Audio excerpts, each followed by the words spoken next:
para hablar de números ya se encuentra conmigo en el estudio nuestra editora de economía, Daniela Blandón. Daniela, ¿qué tal? Feliz viernes. Muy bien, feliz viernes, Andrés.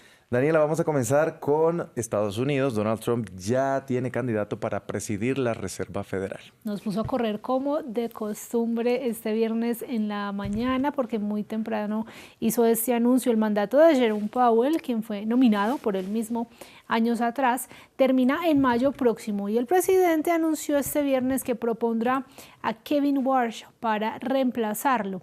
En 2006, a sus 35 años, asumió como el gobernador más joven de la Reserva Federal, cargo en el que duró hasta el 2011 y fue escogido entre otros perfiles que sonaban como el de Rick Rieder, quien es un veterano de Wall Street, trabaja en el fondo de inversión BlackRock, y hasta el mismo Kevin Hassett, quien es el asesor económico de la Casa Blanca, pero quizás pesó más a favor de Warsh que haya afirmado recientemente que Trump tiene razón al presionar a favor de recortes en los tipos de interés, a pesar de que su postura antes era más bien restrictiva. ¿Qué quiere decir restrictiva? Que le gustan las tasas más bien altas, flexible, que le gustan las tasas más bien bajas. Vamos a ver cómo se va a comportar en esta vez. Vamos a ver si pasará también del amor al odio, como pasó con Jerome Powell, precisamente nominado Pero por él Trump. mismo lo nominó y ya después lo quiso sacar. Exactamente. Daniela, ¿cuál es la reacción del mercado a esta noticia?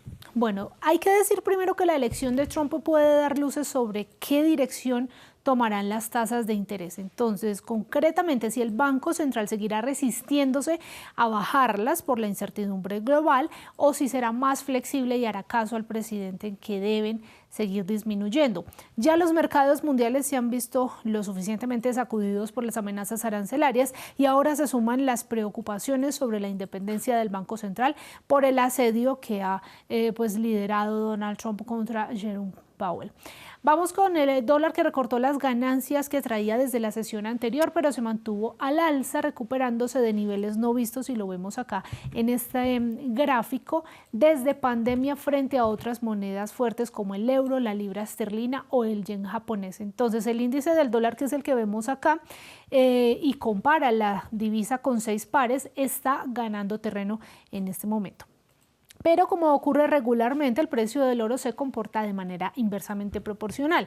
Mientras el dólar sube, el metal precioso acumula 2 días de caídas. Hoy lo hacen casi un 5%. En su momento llegó a perder esa marca de los $5.000 que había alcanzado esta misma semana. No obstante, este es un refugio seguro que se está encaminando a su mayor ganancia mensual desde 1982, tras alcanzar múltiples máximos históricos en enero, que los hemos venido reportando. El mercado también está a la espera de si habrá o no un cierre parcial del gobierno estadounidense. En el Senado se está buscando un acuerdo que garantice que no se interrumpa la financiación de las operaciones de las agencias gubernamentales. Los demócratas, muy indignados por la muerte de ciudadanos a manos de agentes migratorios del ICE, han bloqueado las negociaciones, pues exigen cambios en estas estrictas políticas sobre el asunto. Este shutdown, como se conoce, se daría esta misma noche si es que no hay acuerdo entre republicanos y demócratas. Daniela, vamos a hablar de Venezuela ahora porque hay noticias económicas tras la caída de Nicolás Maduro. El jueves en la noche, Andrés, el gobierno de Donald Trump anuló una orden de 2019 que prohibía a las aerolíneas estadounidenses volar a Venezuela. Y de inmediato, American Airlines anunció que reanudaría sus vuelos a ese país tan pronto obtenga las autorizaciones. Pero no es el único cambio. También el gobierno encargado de Delcy Rodríguez abrió las puertas a la inversión en hidrocarburos, como nos cuenta Luis Méndez. El petróleo venezolano nuevamente abierto al mundo. La presidenta encargada, Delcy Rodríguez, promulgó la reforma a la ley de hidrocarburos, una herramienta con la que la nación busca incentivar la inversión extranjera. En esta ley está la impronta del comandante Chávez. Reafirma la soberanía sobre nuestros recursos energéticos. La ley busca sentar las bases para la inversión en el sector petrolero y para ello establece un nuevo modelo distinto al de empresas mixtas, donde el Estado venezolano contaba con la mayoría accionaria. Sin una nueva que se conoce como contratos de desarrollo de participación de actividades primarias, en la cual empresas privadas venezolanas o que tengan sede en Venezuela pueden hacer actividades directamente con la industria petrolera. Para profundizar la distensión entre Caracas y Washington, la OFAC publicó la Licencia General número 46, la cual habilita una amplia gama de operaciones vinculadas al crudo venezolano y hasta ahora prohibidas por las sanciones contra el gobierno de Nicolás Maduro. Las principales compañías petroleras están yendo a Venezuela y traerán consigo una enorme riqueza para Venezuela y Estados Unidos. De acuerdo con las autoridades venezolanas, la inversión que surja de la reforma podría elevar la producción a unos 5 millones de barriles, consolidando al país como una potencia en el sector.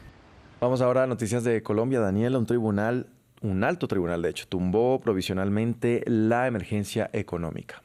El 22 de diciembre pasado, para que tengan un contexto, el gobierno de Gustavo Petro declaró el estado de emergencia económica en todo el territorio nacional. Hay quienes dicen que no debía haberlo hecho, que no estaban cumpliéndose las condiciones.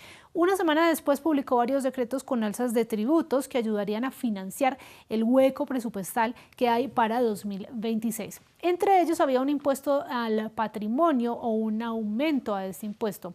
Antes de la emergencia, este tributo se cobraba a quienes tienen un patrimonio superior a los 3.600 millones de pesos, que al cambio de hoy son unos $986.000, y oscilaba ese impuesto entre el 0,5 y el 2%. Pues esa base gravable bajó con la medida de Petro, es decir, cobijaba a más personas porque bajaba esos 3.600 millones a 2.000 millones y además subía el impuesto hasta casi un 5%. El jueves la Corte Constitucional falló en contra de la emergencia. La Corte suspende provisionalmente el decreto 1390 de 2025, por el cual se declara el estado de emergencia económica y social en todo el territorio nacional, mientras se profiere una decisión de fondo. Bueno, como estábamos escuchando, lo siguiente es que el alto tribunal continuará estudiando si el decreto gubernamental es inconstitucional o no. De todas maneras, esto respondió el Ejecutivo. Ahora vendrán las consecuencias de hundir el decreto de emergencia. Por salvar el impuesto a los megarricos, se trasladará y socializará una crisis mayor, con pago de la crisis, que intentarán en el nuevo Congreso que sea de la sociedad, y nosotros buscaremos siempre impedirlo. En el fondo, la sociedad colombiana decidirá quién pagó los efectos de la tasa de interés del Banco de la República y de la especulación del FRAC, del país. Solo basta esperar. Daniela, gracias por las noticias de la economía. También a descansar y nos vemos la próxima semana. Claro que sí, acá estaremos renovados, muy renovados la próxima semana para más noticias. Así será. Y a ustedes televidentes también gracias por sintonizarnos. Vamos a hacer una nueva pausa y ya regresamos con más.